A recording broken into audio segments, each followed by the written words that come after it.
Porti I Durrësit, më I rëndësishëm I vendit tonë, është pasqyrë jo vetëm e zhvillimit ekonomik, por dhe e rritjes dhe forcimit flotës tonë tregtare. Nga disa motobarkat vjetra druri në të kaluarën, ne sot kemi anijet shumëta metalike, të cilat në flamurin e Republikës Popullore Shqipërisë, duke qartë blokadën imperialiste revizioniste, lundrojnë në të gjithë detet dhe oqeanet. Ne kemi sot një repart mirë, detarësh mekanik të zot, oficer navigimi dhe specialistë të tjerë.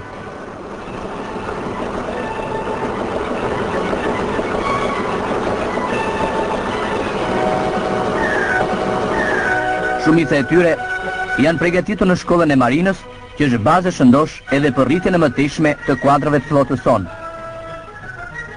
Me këto motobarkat thjeshta druri, ashtu si gjyshrit dhe së gjyshrit e tyre uqinake I Mariot, të rrit nishin jetën e bukur, por të vështirë të marinarit.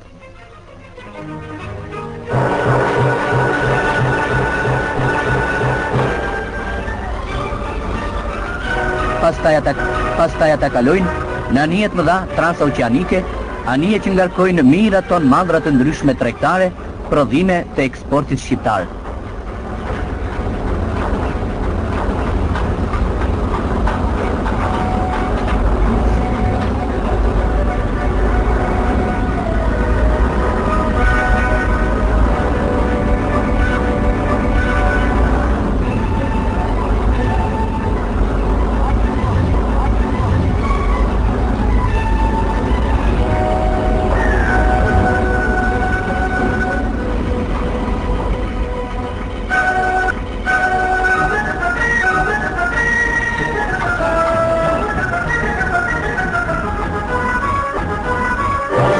Edhe në flot, ndihet kujdesi dhe dora e partisë.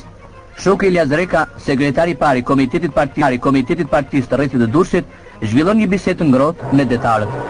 Ai interesohet nga afër për jetën dhe punën e tyre, për rrugën që kanë ndjekur secili, për të arritur deri atje sa të lundrojë me zotësi në çdo kohë në të gjitha detet dhe oqeanet.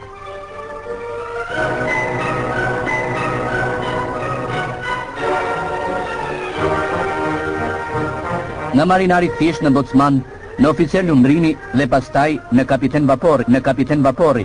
Kjo është rruga që ka kaluar edhe kapiteni anijes Durrësi Resmi Shameti, I cili sot fondahet nga ekuipazhi anijes tij.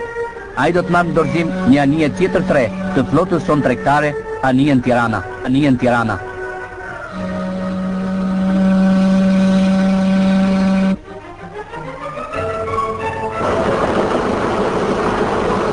Në anijen Durrësi përfundoi ngarkimi I mallit dhe marinarët përgatiten për lundrimin e largët.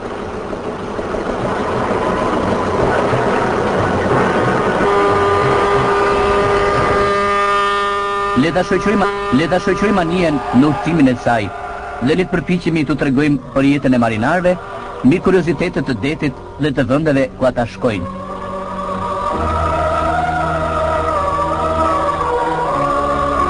Forca anija lë portin e Durrësit, në kabinën e navigimit përcaktohet kursi që do të liqet në fazën e parë të lundrimit.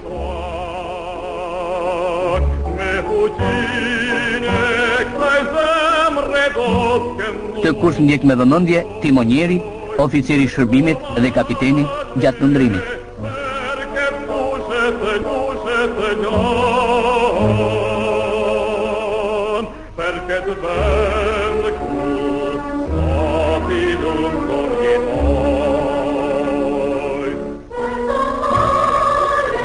Kalojmë në ujrat tona detare, Bregdetit ton.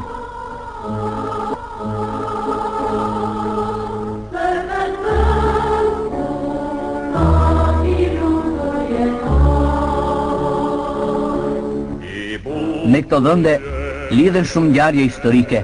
Me këto vende lidhen dhe traditat tona detare.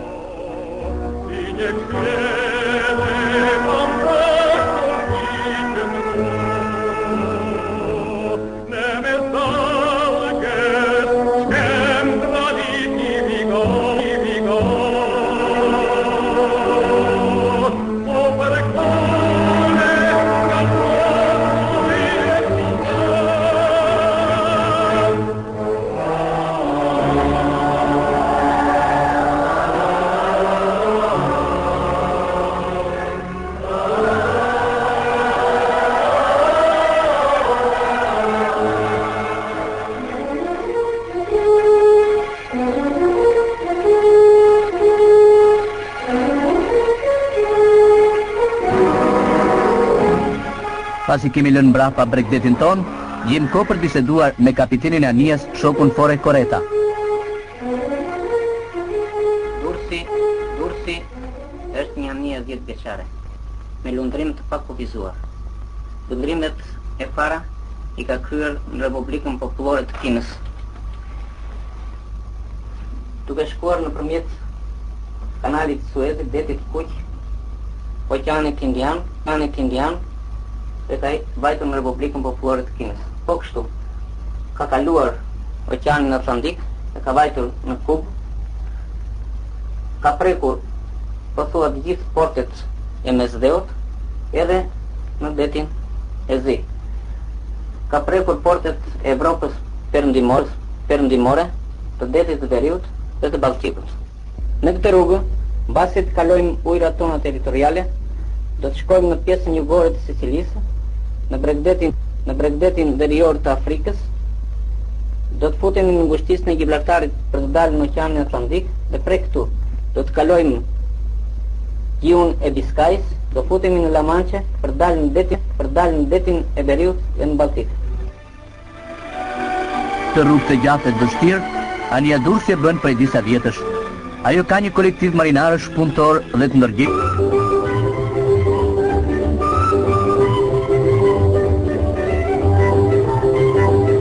Afrika, një ndër 6 kontinentet e rruzullit toksor që filloi të rilindë sidomos pas luftës së dytë botërore. Zjarri i luftës qërimtare përfshiu popujt dhe shpori përkëndej kolonizatorët që për shekuj shfrytzuan njerëzit pasuritë e mëdha të Afrikës. Njerëzit e Afrikës, trashëgimtar të një të kaluare të lashtë, plot tradita kulturale, luftëtar të vendosur për të jetuar të lirë dhe të pavarur.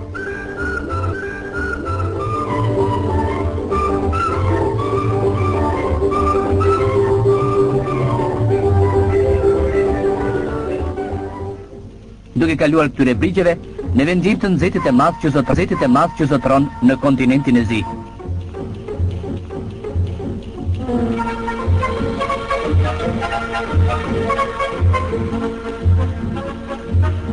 Në anije temperatura afrohet në 40 gradë Celsius.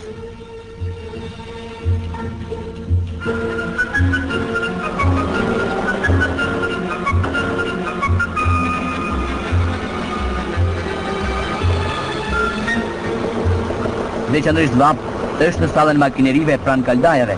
Tu temperatura arrin gjë në 50 gradë Celsius. Shpesh vapa bëhet e padurueshme, por dhe atëherë secili gjen mundësinë për t'u freskuar.